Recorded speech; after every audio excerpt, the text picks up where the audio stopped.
여러분, 빚이 수천만 원이나 늘었는데 매달 갚아야 하는 돈은 오히려 줄어든다? 이게 말이 되는 소리일까요? 안 될 것 같지만 실제로 한 개인 회생 사건에서 벌어진 일입니다. 오늘 이 복잡한 숫자 뒤에 숨겨진 한 사람의 절박한 이야기, 그리고 이 놀라운 반전의 비밀을 속 시원하게 파헤쳐 보겠습니다. 자, 바로 이 질문이 오늘 이야기의 핵심입니다. 아니, 상식적으로 빚이 6,700만 원이나 불어났는데 왜 매달 내는 돈은 줄어들죠? 어떻게 이게 가능할까요? 이 미스터리가 오늘 우리가 풀어나갈 가장 중요한 수수께끼입니다. 자, 여기 숫자를 한번 보세요. 정말 기가 막힌 역설이죠. 총 빚은 1억 4천만 원 정도에서 2억 원을 훌쩍 넘겨버렸는데 정작 매달 갚는 돈은 오히려 몇천 원 줄었습니다. 도대체 무슨 일이 있었던 걸까요? 오늘 이 설명이 끝날 때쯤이면 여러분은 이 숫자의 비밀을 완벽하게 이해하게 되실 겁니다. 그럼 이 미스터리를 풀기 전에 먼저 이 숫자 뒤에 있는 한 사람의 이야기부터 시작해 보겠습니다. 이 모든 과정이 왜 필요했는지 그 배경을 먼저 이해하는 게 중요하거든요. 이 숫자들이 그냥 나온 게 아니니까요. 이야기의 시작은 사실 아주 희망찼습니다. 2019년 이 사건의 주인공은 자신의 전 재산을 탈탈 털어서 가게를 하나 열었어요. 성공을 꿈꾸던 우리 주변에서 흔히 볼 수 있는 그런 평범한 자영업자였죠. 그런데 말이죠. 그 희망이 정말 순식간에 꺾여버립니다. 사업을 시작한 지 단 5개월 만에 전 세계를 멈추게 한 코로나19 팬데믹이라는 거대한 장벽과 마주하게 된 겁니다. 와, 정말 이 한 문장에 당시의 절박함이 다 담겨 있죠. 어떻게든 살아남으려고 하루에 16시간씩 일했지만 상황은 전혀 나아지지 않았던 겁니다. 버티면 버틸수록 빚만 눈덩이처럼 불어나는 그야말로 최악의 상황이었던 거죠. 결국 버티고 버티다 한계에 부딪힌 겁니다. 사업 대출은 더 이상 감당할 수 없게 됐고 결국엔 친구와 가족에게까지 손을 버려야 했습니다. 이 극심한 스트레스는 건강마저 앗아갔죠. 머리카락과 치아가 빠질 정도였으니까요. 법적으로 이걸 지급불능 상태라고 하는데요. 바로 이 때문에 개인회생 말고는 다른 길이 없었던 겁니다. 자, 그럼 법원은 이 상황을 어떻게 들여다봤을까요? 개인회생이라는 게 그냥 서류만 내면 오케이 하고 끝나는 게 절대 아니거든요. 법원이 정말 공정하게 판단하기 위해서 모든 사실관계를 샅샅이 조사합니다. 이 사건의 경우엔 그 과정이 무려 11개월이나 걸렸습니다. 여기 타임라인을 한번 보세요. 신청서를 내고 최종적으로 허가를 받기까지 거의 1년이 꼬박 걸렸죠? 특히 3월에 법원이 이거 보충해서 다시 내세요 하는 보정 권고를 내리고 5월에 채무자가 다시 서류를 제출하는 이런 핑퐁 과정이 있었다는 점을 주목해야 합니다. 굉장히 팽팽한 과정이었던 거죠?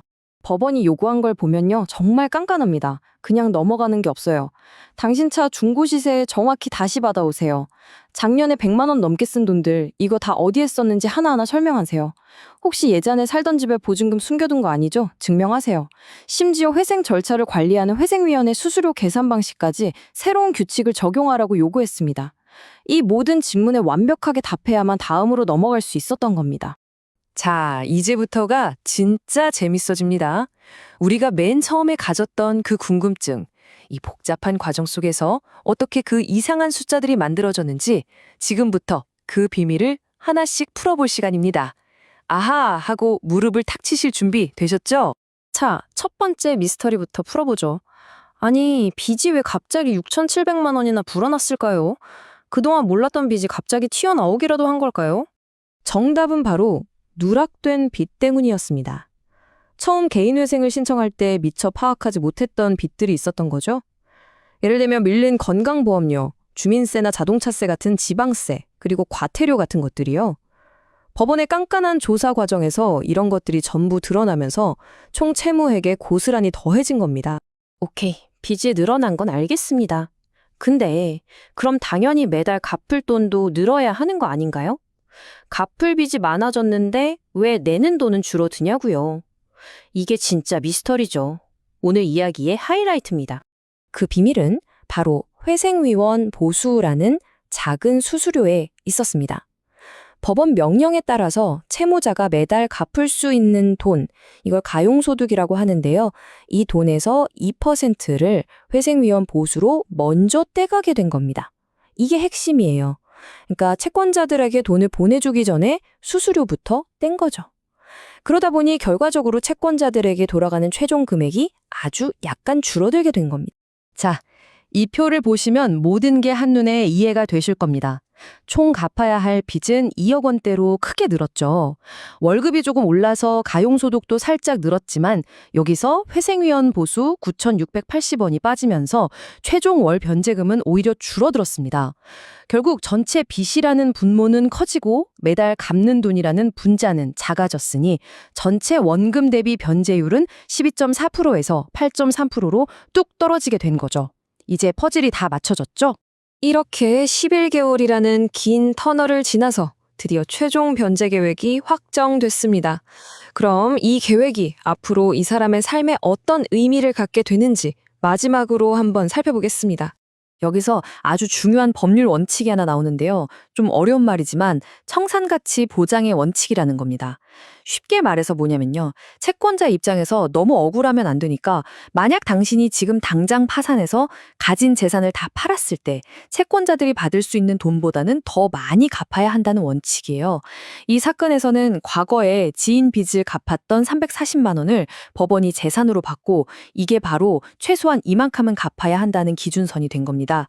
그래서 최종 결과가 어떻게 됐느냐, 이 그림을 보시면 정말 확 와닿으실 거예요. 앞으로 3년, 즉 36개월 동안 총 1,710만 원을 성실하게 갚으면 나머지 91.7%, 무려 1억 8,900만 원이 넘는 빚은 법적으로 완전히 사라집니다. 바로 이것이 개인회생 제도가 주는 재정적 새 출발의 기회인 거죠.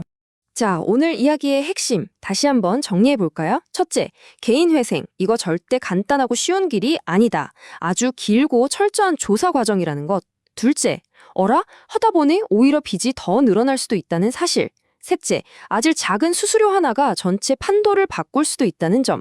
그리고 마지막으로 이 모든 것의 궁극적인 목표는 실패를 딛고 다시 일어설 수 있는 체계적인 길을 열어주는 것이라는 점입니다.